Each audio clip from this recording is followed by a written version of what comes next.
Good afternoon, dear colleagues, and thank you very much for having me in this conference. I am very grateful that Hekima University College, my alma mater, continues to create such spaces where scholars, policymakers, stakeholders are invited to initiate conversations about sustainable solutions to many of the problems that we are facing. And I would say that the Eastern Congo conflict, the DRC, has been one of such important issues. It has lasted for many, many years. And as we can see in the international community, I think many stakeholders have been showing signs of fatigue. What is wrong? Why can't we resolve this problem once and for good? What are the possible pathways to sustainable peace, dialogue, but also justice for victims in this situation? This is the first aspect of my address to you this afternoon. But before I can address that question, let me put this in perspective. We need to have a background, historical background, but we also need to apply some critical analysis tools that will allow us to have a different understanding of what is going on. I know that the media and the politicians have hijacked the discourse and the space of representation, so much so that the solutions that they want to provide have to be in line with their own selfish motivations and interests, selfish interests. But as a very moral scholar, Aimé Césaire once said in his famous discourse on colonialism, in dealing with such matters, with such issues, the commonest curse is to be dupe in good faith. Dupe of a collective hypocrisy that cleverly misrepresents problems, the better to legitimize the hateful solution provided to them. Which means what? Which means we need, as academicians, as scholars, as researchers, as men of faith, men and women of faith, we need to get the situation right. And we should not just give credence or take the fact at face value. We need to go deeper. We need to be critical, to analyze the root causes that has led us to this situation. The presentation or misrepresentation of the situation in Eastern Congo is one way for us to do justice to the victims, is to tell the truth.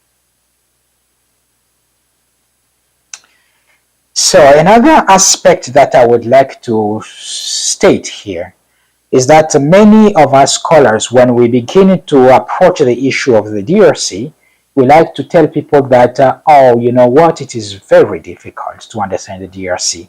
This is a complex situation. And they will bring in more variables, actually, to even mystify the thing further. But I believe the role, the job that we're supposed to be doing is rather to simplify the situation so that people can understand the bottom line of what is going on in Eastern Congo. And this bottom line is what I look at, as the mid-90s, post-Cold War, geopolitical reformation.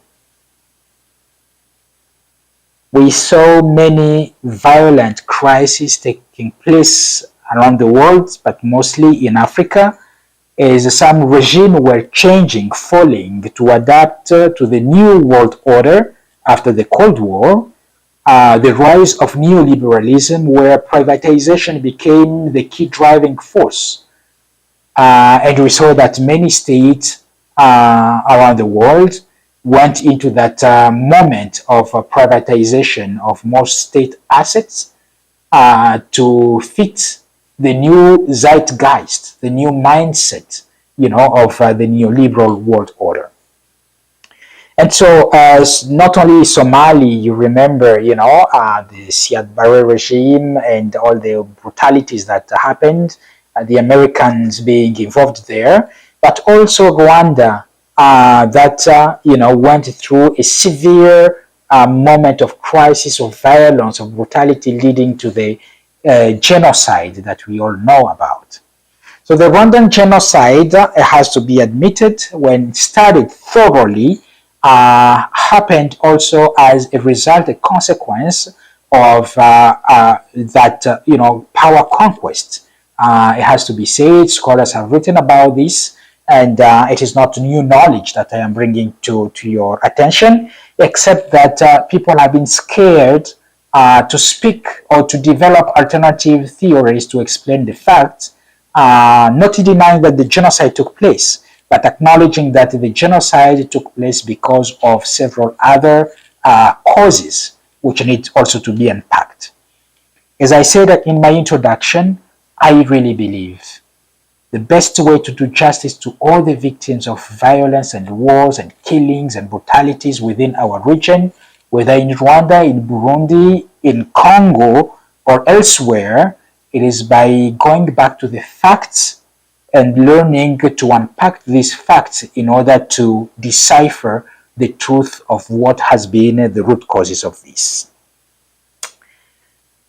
The next question is, what is the regional cooperation and what kind of governance reforms that we can envisage, in order to bring sustainable solution to this situation?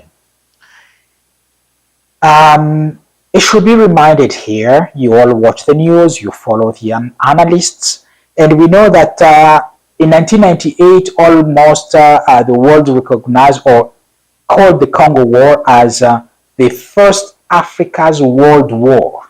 Why? Because of the many stakeholders who got involved, many countries, from Namibia to Zimbabwe, from Chad to Angola, from Zambia to Kenya and Rwanda, Burundi, Uganda, Tanzania, you name it. So almost all the African countries were involved in this first Africa World War. Those are terminologies that we can use just for the sake of the debate or the discussion.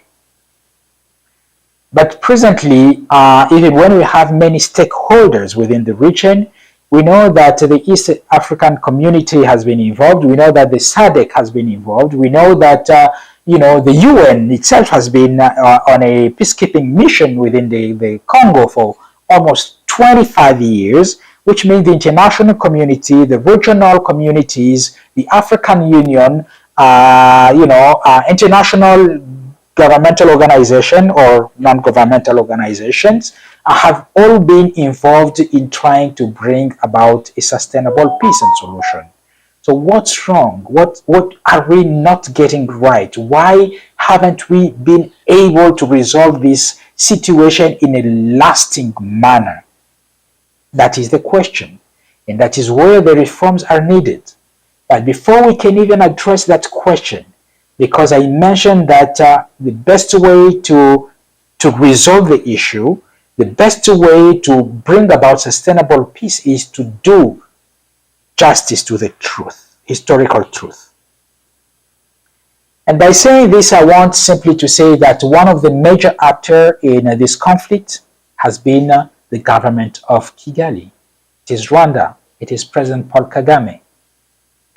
Very quickly, in a nutshell, remember that after the Rwandan genocide in 1994, almost 2 million Hutu refugees flocked into the Congo, many of whom were still members of the militias, Interahamwe, FDLR, and others from the former Rwandan forces that were defeated during the genocide. These groups represented a threat to the newly formed regime in Kigali. And so to advance, to remove or move far away, the threat, President Kagame decided to invade the Congo in 1996. He used the alibi of the Banyamulenge being threatened, and he recruited also some Congolese figures to make believe that this was an internal business. In reality, and there are documents that have been written about it. More recently, I think I would recommend, if you haven't watched it, please watch the documentary movie by Belgian filmmaker Thierry Michel called L'Empire du Silence, the Empire of Silence. And this documentary shows or follows actually the dismantling of these refugee camps in 1996 and all the way to 1997 when Kabila will take power in Kinshasa, ousting Mobutu after 32 years of dictatorship. The amount of violence inflicted on poor refugees, civilians equally, is undescribable. And the international community is very much aware of this because many UN experts have reported, including Roberto Garreton, a Chilean, who came to investigate these issues, but also recently the mapping report that has mentioned and distributed responsibilities to different actors about this manufacturing of violence as a mode of governance. So after 1997 invasion of Kinshasa and ousting of Mobutu, Laurent Désiré Kabila decided to get rid of his former allies by expelling them, sending them back to their home countries. They pretended to leave, but immediately reached Kigali, they came back and seized the airport of Goma and occupied the Eastern Congo. After occupying Eastern Congo, they created the RCD, le Rassemblement Congolais pour la Démocratie, which became the political face of this invasion of Rwandans. For 5 years, the RCD would control the entire region of North and South Kivu until 2003 when Sun City in South Africa struck a deal and decided for a transition period during which President Kabila, who had come to power in 2001 after the killing of Laurent Désiré Kabila, was to share power with 4 vice presidents representing the different, rebel groups or movements in Eastern Congo.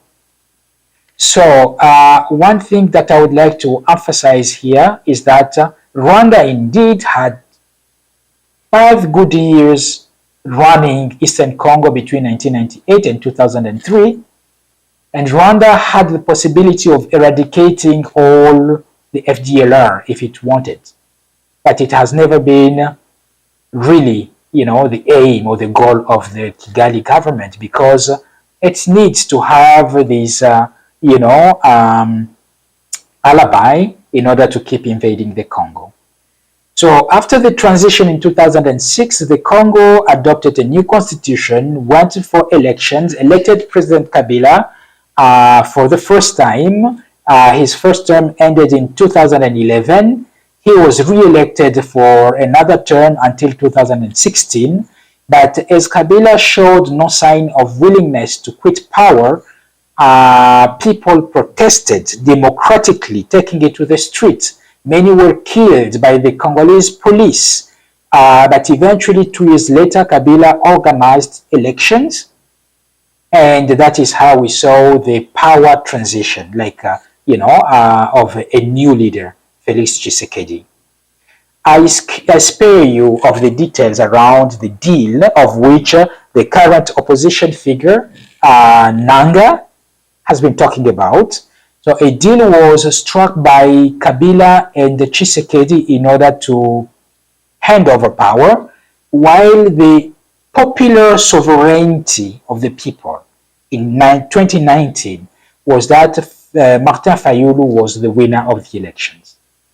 So all of this building of the state on corruption, on lies, is partly also one of the root causes of why the Congo has been mired in, these brutalities of situation.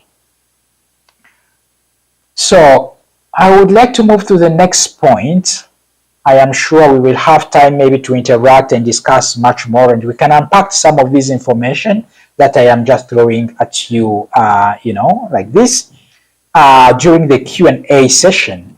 But in the third and last point of my sharing this afternoon, I would like to look at the role that the civil society, especially the religious, organizations, including the church and grassroots peace initiatives, can play in helping to craft, to envisage, to look forward to a sustainable solution for the DRC.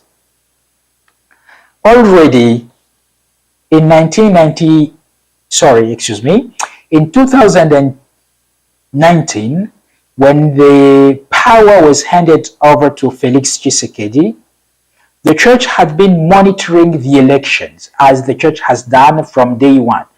The first election in 2006, the second election in 2011, the church, especially the Catholic Church, has been extremely involved in monitoring alongside other foreign observers.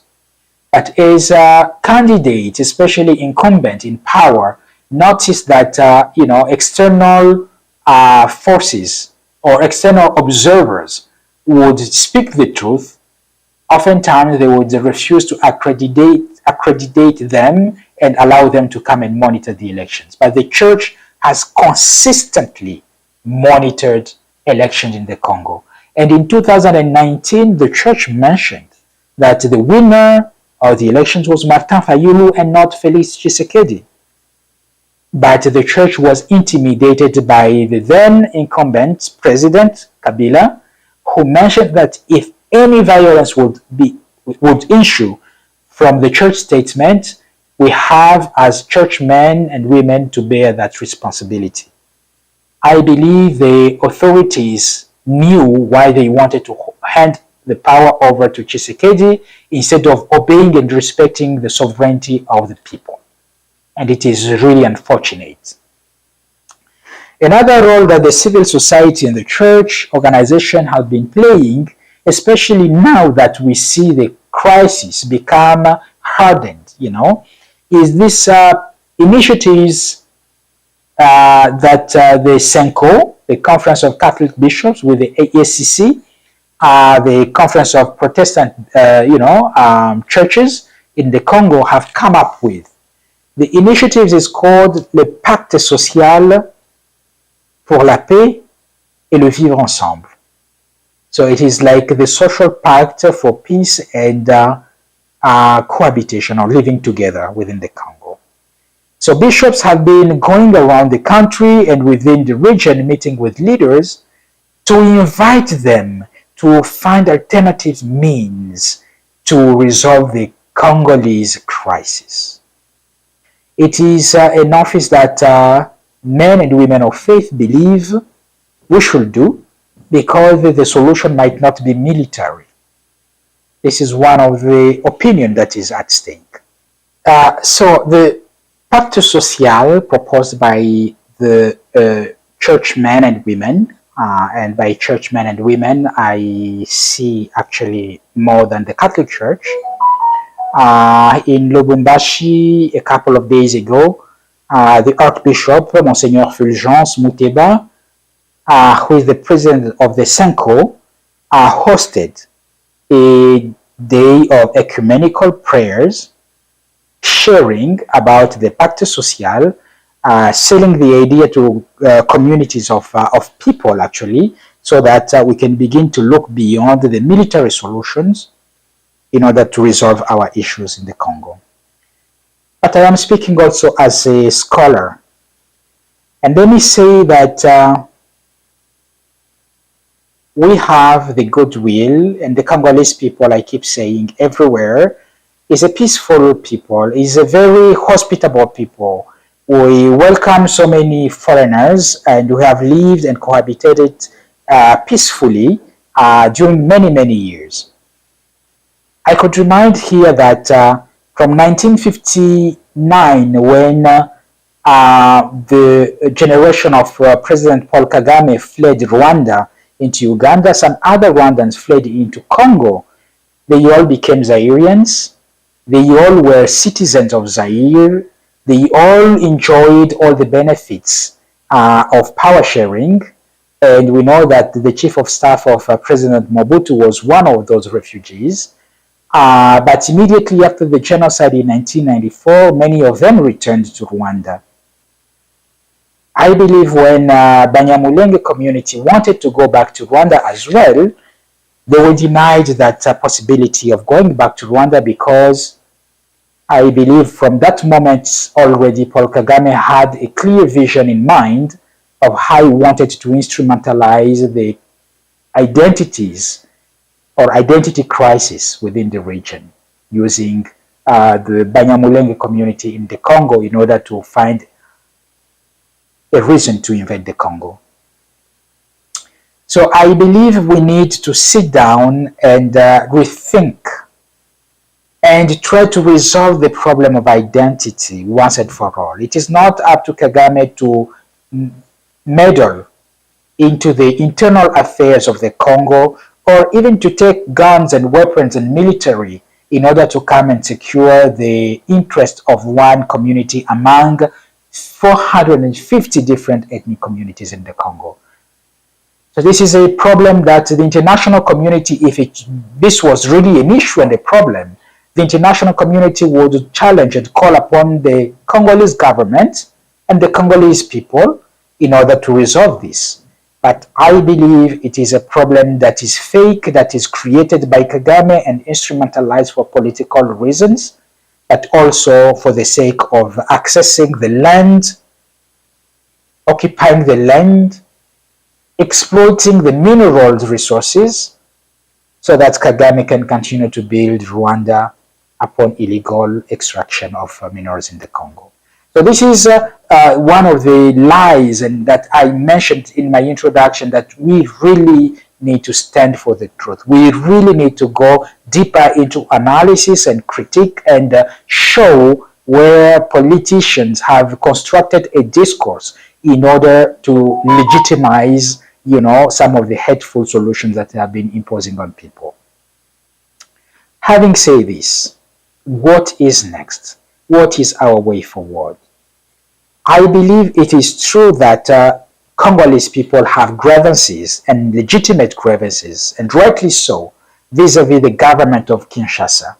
The Congolese people have been trying to build a democracy, to build their country, despite all the challenges of rigging election, stealing the vote of the people, and stealing the power, among the elites. This is something that needs internal business, and we've been fighting to restore that justice as well. It is true that the Congolese elites have been very much corrupt in the many past years. It didn't begin with the regime of Felix Tshisekedi. The entire time that President Kabila was in power, we went through the same crisis of corruption. When you go to the Congo, you see that there are taxes that are being levied on people, whether it is what we call RAM, or whether it is the traveling tax, which we call GOPAS. These are money that we do not see the impact, social impact, or the changes in the community. And people are very much aware that the salaries of the politicians in the Congo are exponentially in discrepancy with the salary of the average Congolese people. And all of this needs to change, but it is not by taking guns, by killing people, the way we saw the brutalities of the M23 in Goma, as it has been a pattern during the RCD in Goma, during the CNDP in Bukavu, when Jules Mutebusi and Laurent Kunda seized power in Bukavu, inflicted rapes and violence, or when even the AFDL was invading the Congo in 1996 and killing women, even burying some alive. All of this is documented, so I'm not making up stuff. Just to say that it has been a method of brutalizing the communities in Eastern Congo by Rwandan troops in order to bend, to crush the willingness to resist the occupation, the domination, and the exploitation. And this is the place we need to begin a serious conversation. My call is to the African leaders. Why are you silent when you are in meetings at the AU level or in these regional organization bodies?